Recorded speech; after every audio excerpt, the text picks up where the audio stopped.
So today, as you guys know, I already told you, is going to be the last theory class. Okay, so let's go back and let's see what is it that we were doing.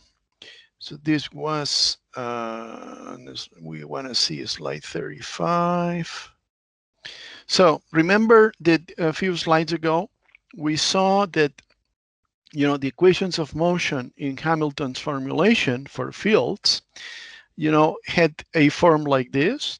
And right at that point, we said that we would invent something. Well, we would not invent anything, but because it's been already invented, but that we would need something called a functional derivative that would essentially summarize the results that we were finding. And this functional derivative has to have this property. If you apply it to something which is an integral, a space integral over the same quantity, but in the density version, right? So in this case, it was a Hamiltonian and the Hamiltonian density, but it could be the Lagrangian and the Lagrangian density, or whatever and whatever density, okay? That then this functional derivative would have to fulfill this property. That is that the functional derivative of the quantity, which is the integration of the density, has to have all these terms. So the derivative of the density with respect to the field, plus derivative with respect to space of the derivative of that density with respect to the derivatives of the field, both for Q and for P. Okay, so now we are in a position to be able to reproduce this thing with the functional derivative that we just defined. Okay, so let's see how we do this. Okay, so this is the functional derivative that we defined before the break, before the Christmas break. This was the definition. Okay, we just checked, you know, a few of its properties. Is essentially the continuum version of the discrete derivative that we already know. Okay, and now we're going to apply it. So let's apply it. So example, okay, let's apply this thing and let's verify that actually has the properties that we want. Okay, so let's imagine, for instance, we have a Lagrangian, which is the integral over a space of the Lagrangian density. And our Lagrangian density is going to be a function of the field Q, which is a function of x and t, the field Q dot, function of x and t, and derivatives of the field with respect to x. This is also a function of x and t. Okay, so as usual, I'm calling this thing is a shorthand notation for the derivative of q with respect to x. Not to have to write all these things.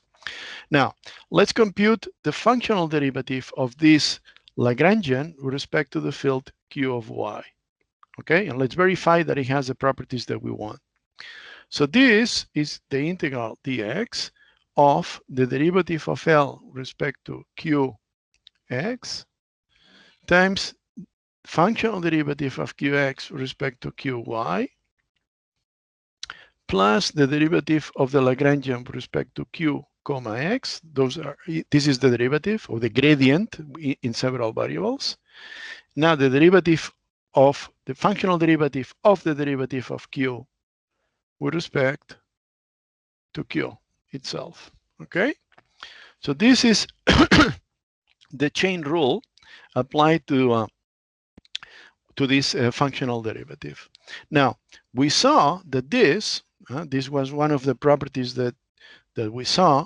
Where is it? Maybe the next one. Yeah, here. When I take the derivative of f of x with respect to f of z, this is the Dirac delta. So this is what we find in this term. So this is the Dirac delta, x minus y, okay? And this thing here is the derivative with respect to x of the Dirac delta, just because this was the derivative of q, right? So the derivative of q can pull it out, and then it's the derivative of q of dqx dqy, which is delta, okay? Now, this is the same as the integral dx of the derivative of L with respect to qx, Dirac delta x minus y, plus the derivative of the Lagrangian density with respect to q comma x, and now derivative with respect to x of the Dirac delta. Okay, now the derivative of a Dirac delta is minus the Dirac delta, the derivative with respect to x of the other thing. So I mean, with a distribution, which is what a Dirac delta is, with a distribution, I can always integrate by parts. It's one of the properties of distribution. So actually, what I mean by this is that this whole term can be written like this. So, and this is a property that we already try to remind you of, in here, right? So this is something you should never forget about the Dirac delta, right? So the derivative of the Dirac delta is the same as the Dirac delta derivative acting on everything else, as if you were integrating by parts, okay? And there is no surface term, of course. So what is it that you get in the end? So you get integral dx. Now you can pull out the Dirac delta, you can factor it out, and this is dl dqx minus the derivative respect to x of dl dq comma x. Okay? Okay. And this, can you guys hear me? I see some reverberation now. I hear myself. Can you guys hear me okay? Yes. Okay. Okay. Yeah. For a second, I was hearing myself. All right. So now you can do this integral because the Dirac delta, in this thing, essentially what it does is fixes this integrand here to be evaluated at y. Okay. So this, in the end, what you get is dl dq y minus derivative with respect to y of dl dq comma y. So indeed, what the functional derivative does is exactly what we wanted. So the functional derivative of the full quantity is these several terms with derivatives, so, subsequent derivatives of the density of that quantity. You have to realize that this is the Lagrangian density, this is the full Lagrangian, okay? So this Lagrangian density minus, the derivative with respect to space of the derivative with respect to the gradient of that field. And I can already tell you, I can already anticipate you that if there were also dependencies on the second derivative of the field, then there would be second derivatives in here, okay? And I'll be more precise in a second, okay? So this is just a check that the functional derivative does what we want it to do, okay? This means, therefore, that, the Hamilton's equations that we saw in slide number 35, okay, in the previous slide, can be written like this. And this is what we wanted. This should be a minus. This should be a minus pi dot of x. And this is 1, and the other one is the derivative of this thing with respect to pi equals q dot of x. So see slide 35. Okay, that's what we wanted. Now, in general,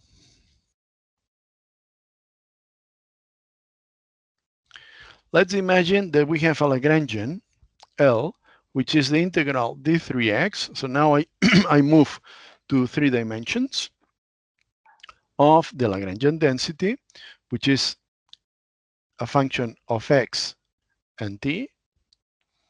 Then derivatives of this field. Also, even second derivatives of the field, okay? And time derivatives of the field, etc. Okay? So all these dependencies. Then, just, redoing the previous calculation.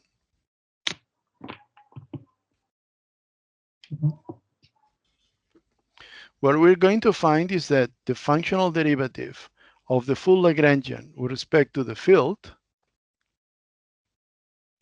is going to be the partial derivative of the Lagrangian density with respect to the field minus the derivative with respect to the space variables of the derivative of the Lagrangian density with respect to the gradient, right? The first derivative, that's the same as what we had before, but for three variables, right? For 3 instead of 1, like it's the same as here.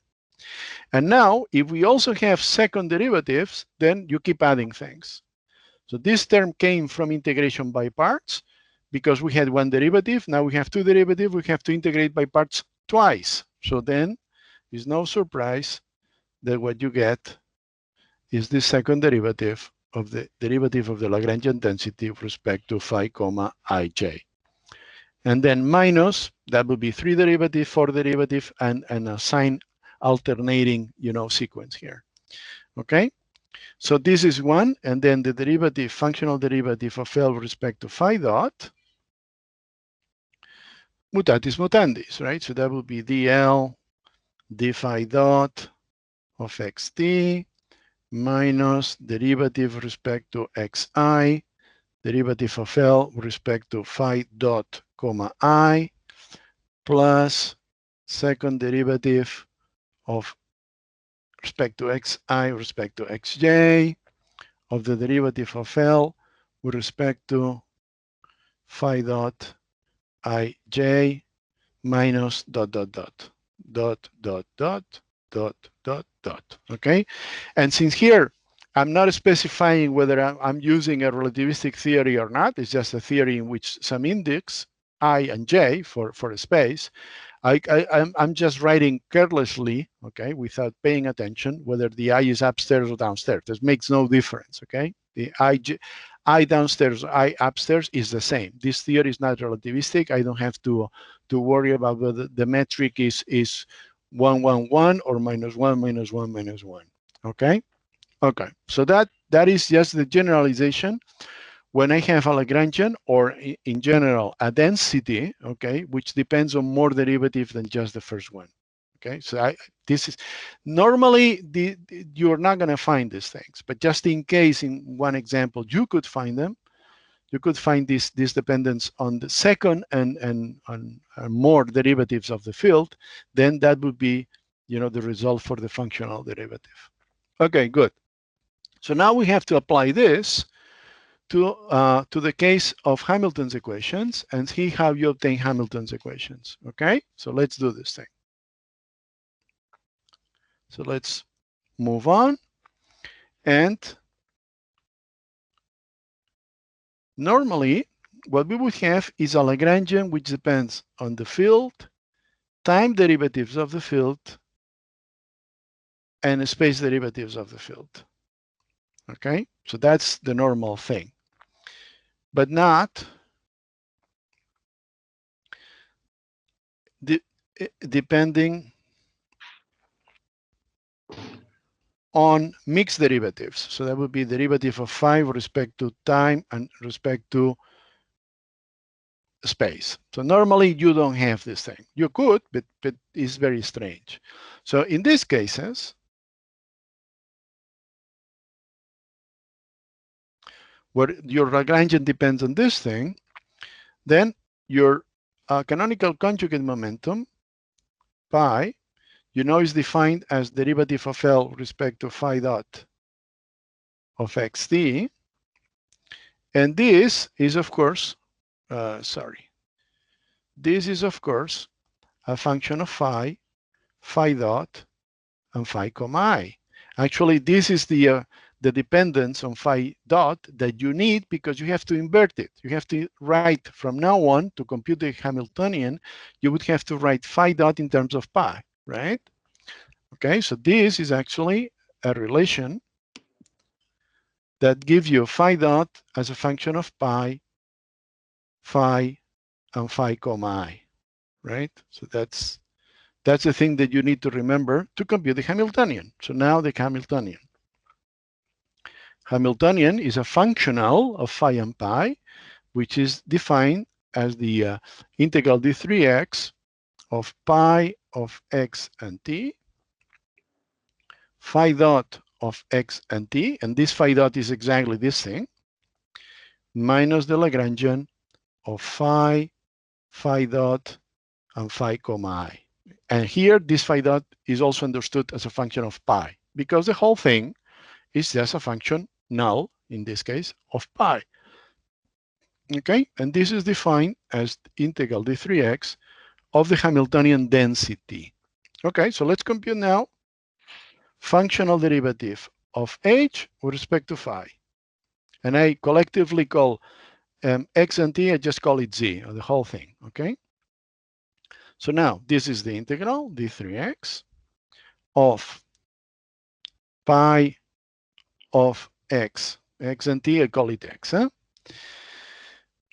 And now the derivative of phi dot of x with respect to phi of z. I repeat, collectively x and t, I call it x, and then z would be z vector t, okay? But I just write it not to have to write so much, okay?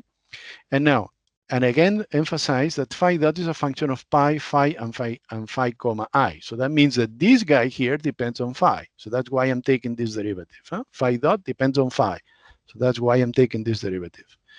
Minus derivative of L. Now I'm taking the derivative here with respect to phi x, functional derivative of phi x with respect to phi z.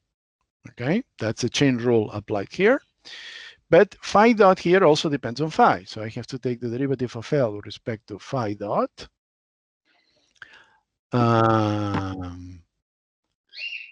X, derivative of phi dot x with respect to phi z, and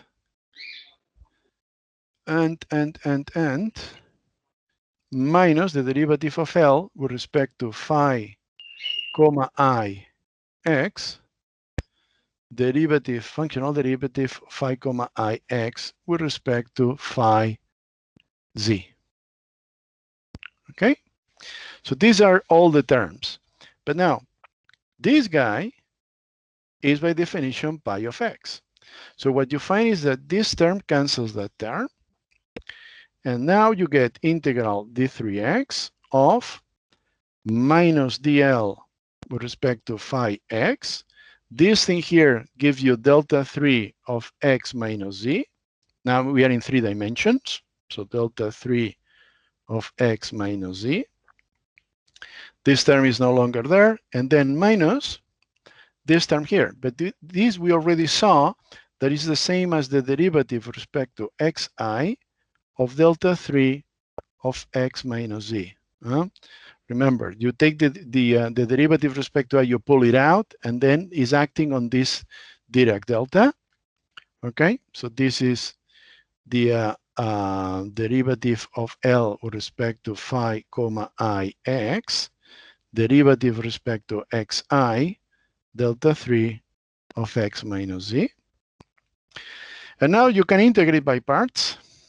The derivative will act on this guy. So this integral d3x, and you pull out the Dirac delta, delta 3 of x minus z. So the first term is minus dl respect to phi x. And now you get a plus from the integration by parts.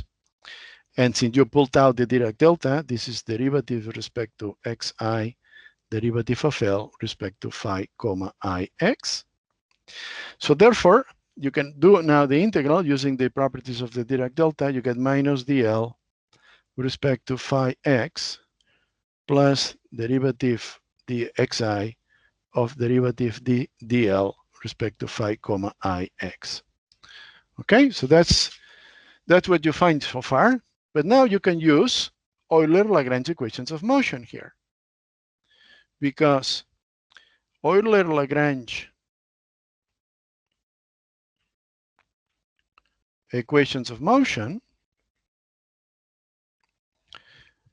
are derivative of L with respect to phi z, right, equals derivative respect to time of the derivative of L with respect to phi dot z, plus derivative respect to zi of the derivative of L with respect to phi comma I z.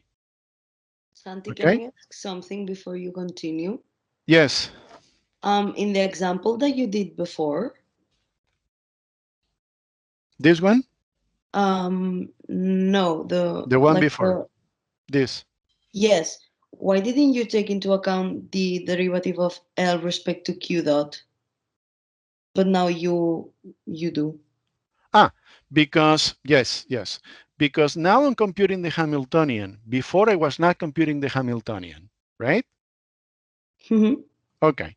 Now, since now I'm taking the functional derivative of the Lagrangian, in a Lagrangian, Q and Q dot are independent variables, Oh, okay.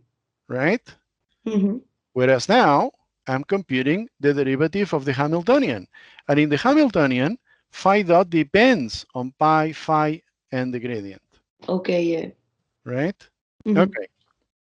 Thanks. So now I'm using the equations of motion, Lagrange's equations of motion, because that's what I have here, right? This is almost the equations of motion. I need the time derivative. That's the only thing that I don't have. So I can write these two terms in terms of the time derivative. So we have that the derivative of the Hamiltonian with respect to phi equals, right, minus the derivative with respect to time of the Lagrangian with respect to phi dot minus the derivative with respect to zi of the derivative of L with respect to phi comma I z, and plus the derivative with respect to zi of the derivative of L with respect to phi comma I z. Okay, and of course this term cancels that term. And what I have is minus the derivative with respect to t of the derivative of L with respect to phi dot z. And this is what? This is nothing but minus pi dot of z. So one of the equations is dh d phi equals minus pi dot of z. Okay, so this is the first Hamilton's equations as promised. Okay, I just derived it. Okay, and now we have to take, we have to look for the second one, the one in which we take functional derivative of h with respect to pi. Okay, so again, same story. Remember that h is integral d3x of pi phi dot minus L. Okay, I'm just simplifying the dependence. Okay, so not to have to write too much. So now derivative of h with respect to pi of z. Okay, and this is integral d3x. Now the first we first take the derivative of pi with respect to pi, so that gives us d delta 3 of x minus z times phi dot. I know that phi dot depends on pi, phi, and all that, but I leave it like that, okay? I'm going to write it here just not to forget, but I don't need to do it at this point. I don't need to replace it at this point. Plus, and now I take in the derivative of phi dot with respect to pi. Okay, so that's, up to now I've taken the derivative of this term, okay? And now minus, and now I have to take the derivative of L. But L, so maybe it's a good idea that I just make it explicit. Depends on these things. So L depends on pi through phi dot. Phi dot is the only one which depends on pi. So L depends on pi through phi dot. So then I have to add here minus the derivative of L with respect to phi dot x, functional derivative of phi dot with respect to pi.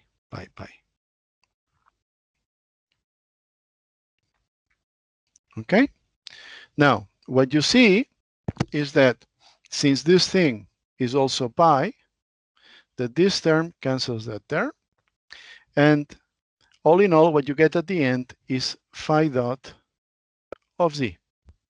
Okay, so this is phi dot of z. So the second Hamilton's equation is dh d pi of z equals phi dot of z.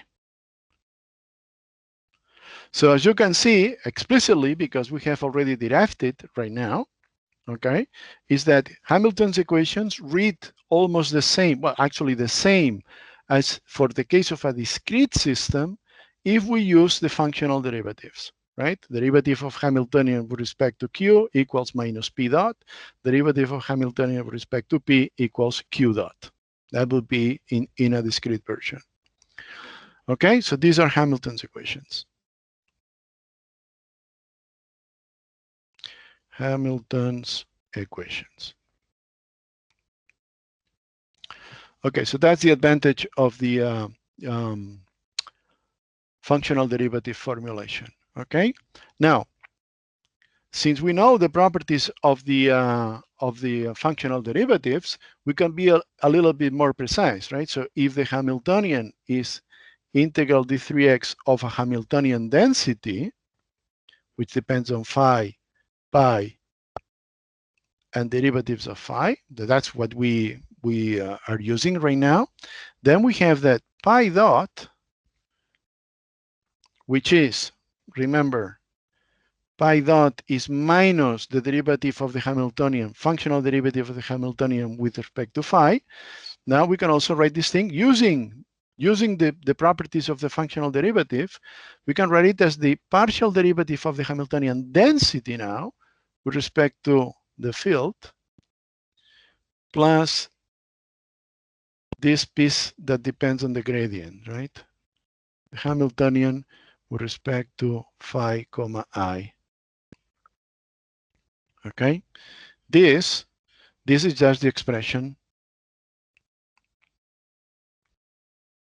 that we found before, minus dh d phi z. Okay, so this is actually the one that is useful because you're going to have an expression for the Hamiltonian density, and that's the derivative that you want to find. Okay, whereas this is the one that is useful to remember because it's the one that is the same, has the same form as for a discrete system.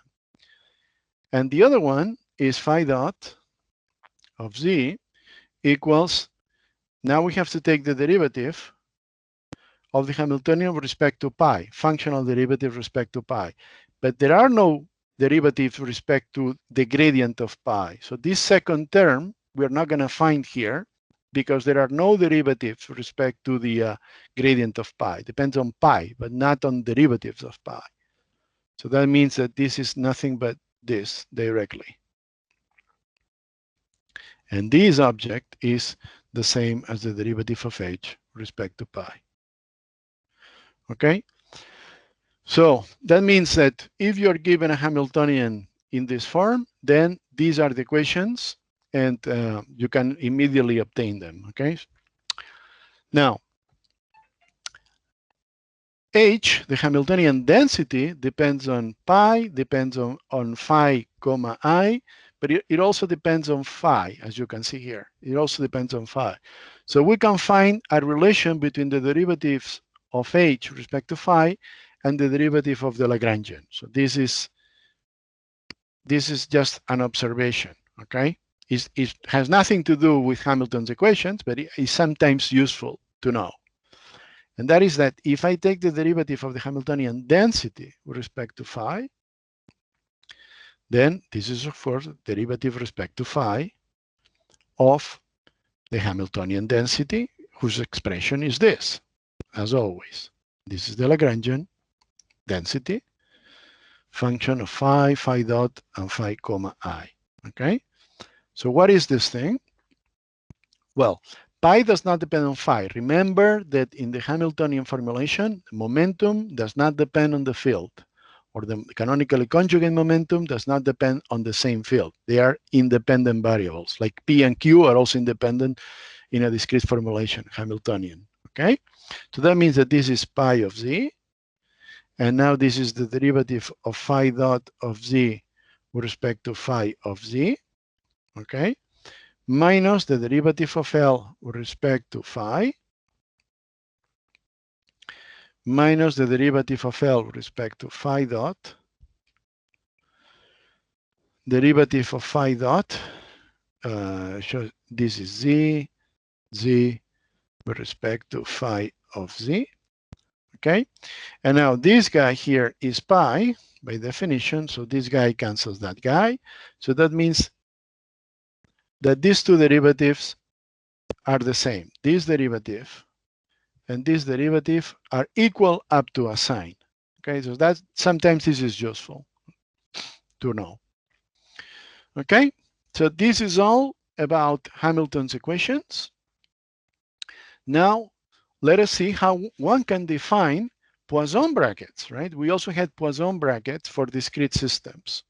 So let's see how we define Poisson brackets for continuum systems. So that means for fields, right? So Poisson brackets.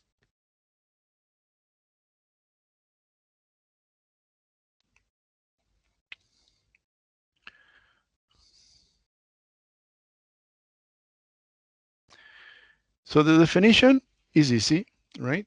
Let f,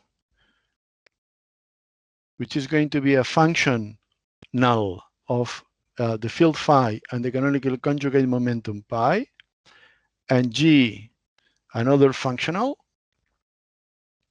right? Be two functionals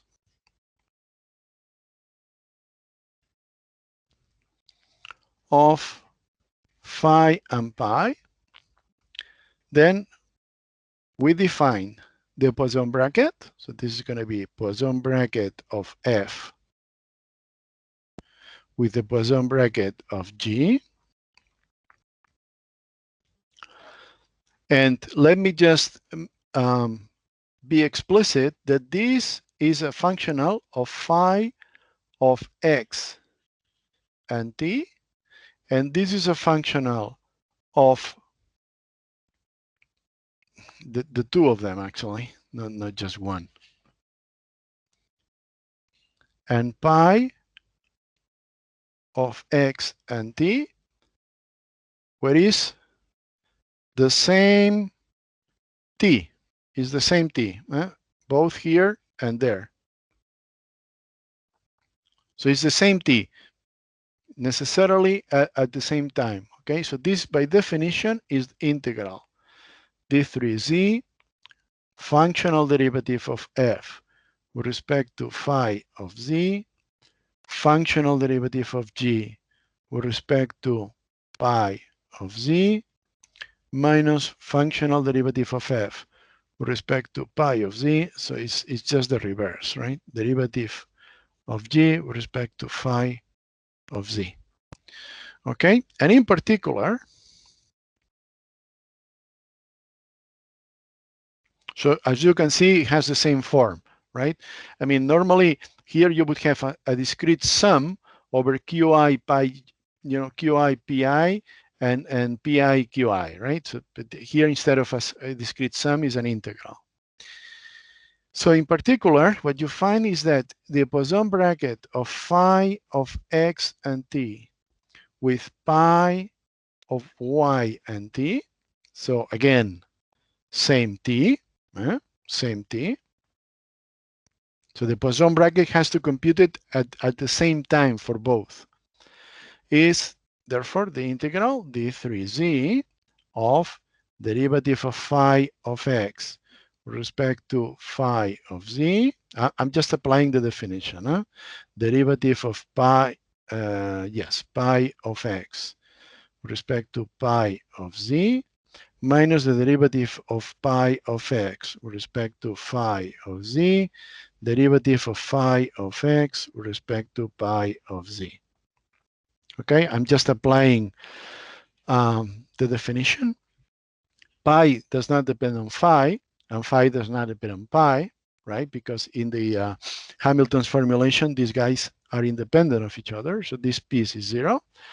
This guy here is delta 3 of x minus z.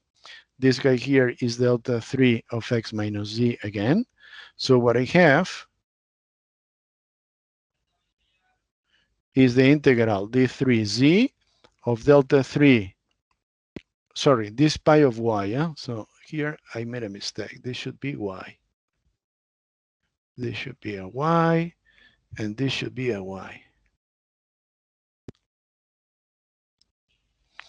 delta 3 of x minus z. This one is fine. And this one should be a y. Oops.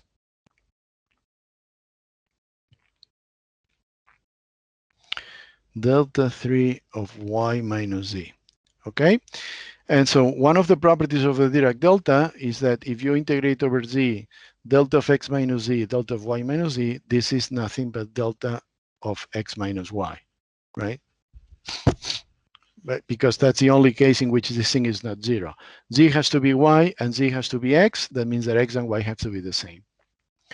Okay, so that's it. So what you see is that the Poisson bracket of phi and pi is this. So now this already tells you that in quantum field theory, if you quantize, in quantum field theory, if you quantize this theory, so far it was classical, right? If you quantize this theory, the only thing you have to do, if you promote the field phi and the canonically conjugate momentum pi, okay? So now these guys are going to be operators, as you do in quantum mechanics, right? You take Q and P and you promote it to be operators. So now phi and pi will also be operators. And the commutator, now not the Poisson bracket, but the commutator of these two operators is going to be I h bar times the result of the Poisson bracket. Now that's the quantization rule, right? The rule, you know, that you use to quantize a theory. So that's the same also in fields. So in fields, you would also see this. Okay, but let's go back to classical field theory, which is what we are doing, okay? And again, notice that this t is the same. So here is only delta 3 of x minus y. The canonically conjugate moment, the commutation relations in quantum field theory are taken at equal time. Okay, so the last thing that we want to do is how to apply equations of motion to a certain observable. So another example. So imagine that we have a quantity u, which is the integral d3x of the corresponding density of that quantity. So this could be the electric charge, or this could be whatever. The energy, total energy is going to be the integral over the volume of the energy density, whatever, okay? And this is going to be a function of phi, gradient of phi, pi, and in general, it could also depend explicitly on x and t. This could also depend explicitly on x and t, in which case this guy would also depend on t, right? In this case, if there is a time dependence here, that means that this thing also depends on t. All right, so let's take the full time derivative. Okay, so this is the integral d3x of derivative of the density with respect to phi dot, plus derivative of the density with respect to phi comma I, derivative of that thing, plus derivative of the density with respect to pi, derivative of pi, plus the explicit dependence, this explicit dependence. Okay, now we can use the equations of motion here. But before I do that, before I do the equations of motion, I have to work a little bit and write this term here in the following way. So this is the derivative of u with respect to phi comma ix, derivative with respect to xi of phi dot. So then let's leave it like this. And this is going to be the derivative with respect to xi of the whole thing, phi dot derivative of u with respect to phi comma I, minus phi dot derivative with respect to xi of the derivative of u with respect to phi comma I, right? So the derivative of everything has the derivative of phi dot, which is written here, but it also has phi dot, the derivative of u with respect to phi comma I, and this term is cancelled by this one. So this is an identity. Okay, so this is an identity.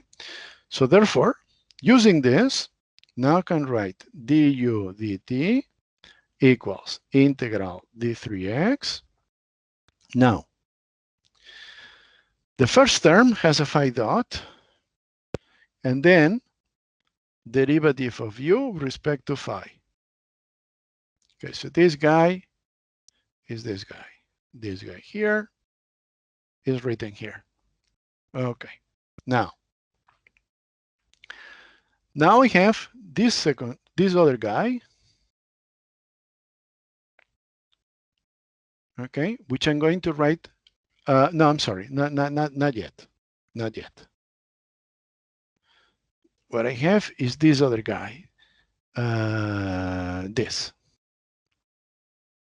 This is the one that I'm going to write here.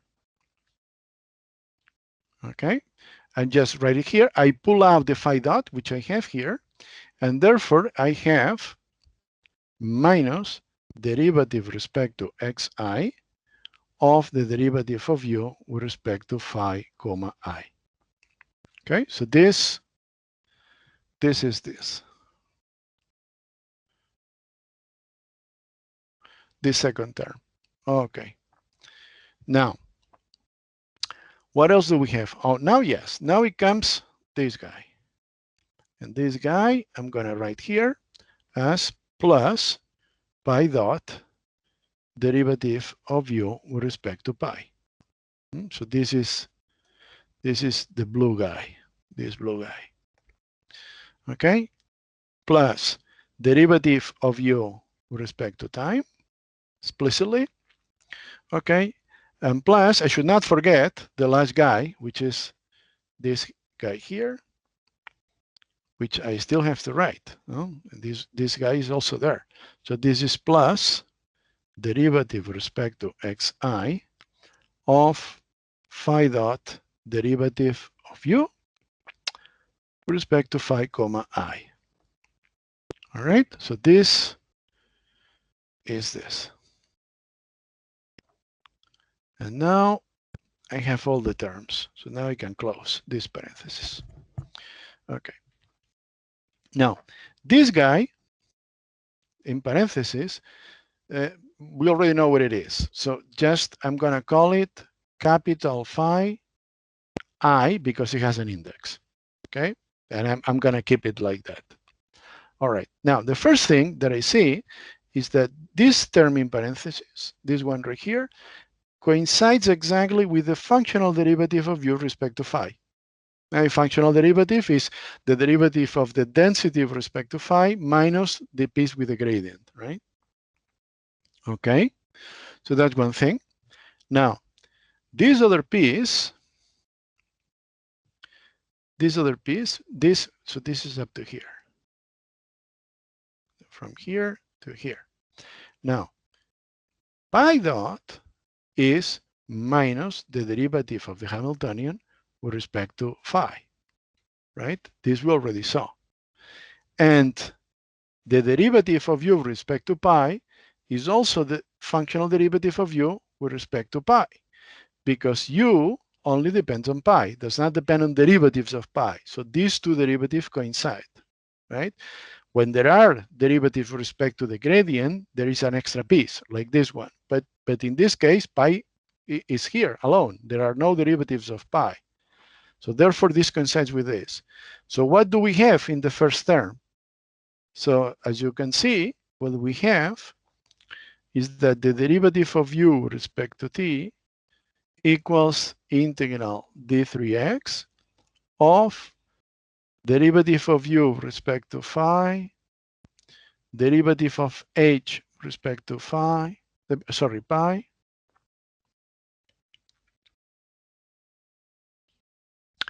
minus derivative of h with respect to phi, derivative of u with respect to pi plus d3x derivative of the density with respect to time explicitly plus this term, which I called phi, capital Phi, right? Like this. So this now is nothing but the Poisson bracket of u with h. So what we find is that the derivative of u with respect to t equals the Poisson bracket of u with h plus the explicit time derivative of u with respect to time plus the integral d3x of this divergence of phi I. Remember, phi, this object here, was phi dot derivative of u with respect to the gradient of phi, as we obtained before. Okay, so this is what we obtained. Okay, so what we are finding here is Ehrenfest theorem, right? Is the equations of motion written in terms of the Poisson brackets, okay, and the Hamiltonian, in a Hamiltonian formulation. Now, you can repeat the whole derivation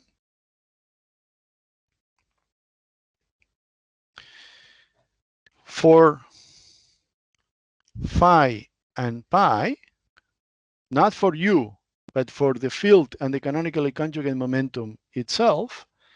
And what you will find is that phi dot equals the Poisson bracket of phi with h, and pi dot equals the Poisson bracket of pi with h. These two terms are not there.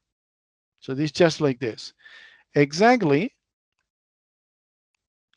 as in the case of a discrete system. Remember that in that case it was q dot equals q with h and p dot equals p with h. Those are the equations of motion written in, in terms of the Poisson bracket, Okay, so these are important results. So let's frame them. So I'm going to use this.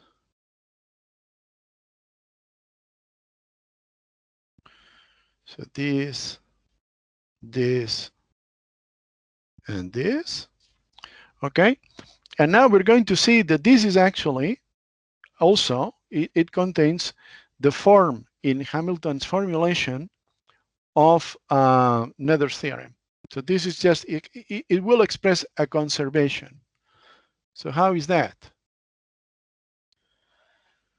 So in the following way, if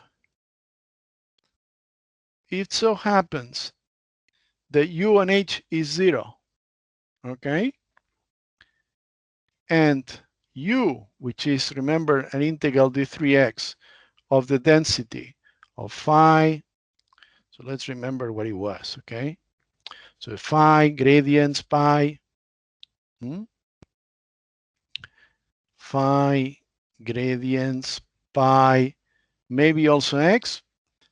Let's imagine that it does not depend explicitly on t, as usually happens, right? Usually a quantity like, I don't know, the total energy of the system or the total angular momentum of the system does not depend explicitly, actually doesn't depend explicitly on x and t. But here the important thing is that it does not depend explicitly on t, okay? Then the previous equation, which is, another form of Ehrenfest theorem, if you remember from quantum mechanics, then this thing tells you this piece is not there. So derivative of u with respect to t, which in general is UH plus derivative of u with respect to t plus, and the last term is this integral of the divergence, integral d3x, derivative of xi of this combination of fields phi I. Then in this case, this thing is 0, this thing is 0, and the whole time derivative of this quantity, whatever it is given by this. But now we can use Gauss's theorem. And if we use Gauss's theorem, this is the integral over a certain volume of the divergence of something.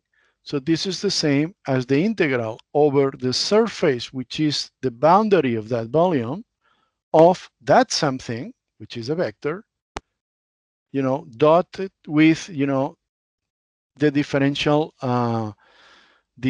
surface differential, which goes outwards, right? So that would be the, the flux outwards. So this is the flux of that thing, of that quantity U, outwards.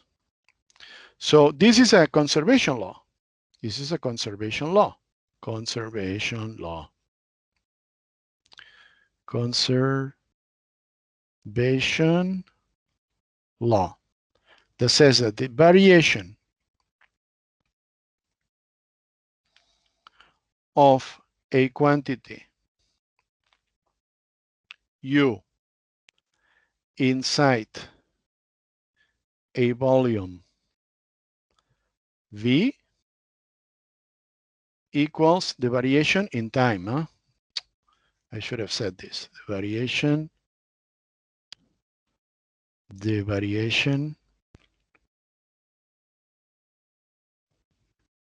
with time. Let me write it. Let me write it. With time of a quantity U inside a volume B equals the outgoing flux of phi. So what that means is that if something inside a volume B, is something inside this volume, this quantity U, let's for instance consider the energy. If the total energy inside a certain volume V changes with time, it's because it's going out like this. So that's the statement that says that energy is conserved, right? I mean, the variation inside is because it goes out of that volume B, okay? Now, final remark, and with this, we'll finish. If fields decay at infinity faster than r squared, since ds goes like r squared when r goes to infinity, right? The differential of surface goes like r squared, actually it goes like r squared times the solid angle, right? As r goes to infinity. Then that means that this outgoing flux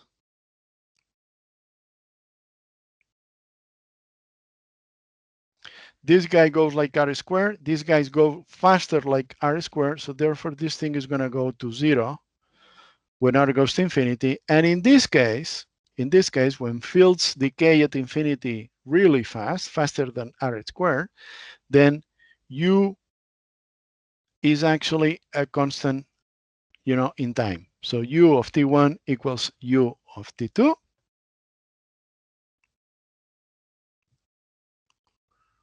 U of T1 equals U of T2. And therefore, U of T is a constant. Okay, so I was a little quick in this last class, but at least I was able to finish in time. Okay, so this is all I wanted to say in this course. You guys already have, the basic tools to deal with classical field theory. You still have, 2 more classes in which you will do exercises to be able to apply all these things. And of course, eventually, this will have to be quantized, right? The theory will have to be quantized. All these things that we have done here apply to the theory of electromagnetism, to quote a very common and important example. And all this has to be quantized. And the theory that quantizes this is quantum field theory, and that's the last truth that as we know it to describe nature. All right, so this is all, and I'm going to leave it at this point. So the course is finishing here. So thank you very much, and good luck.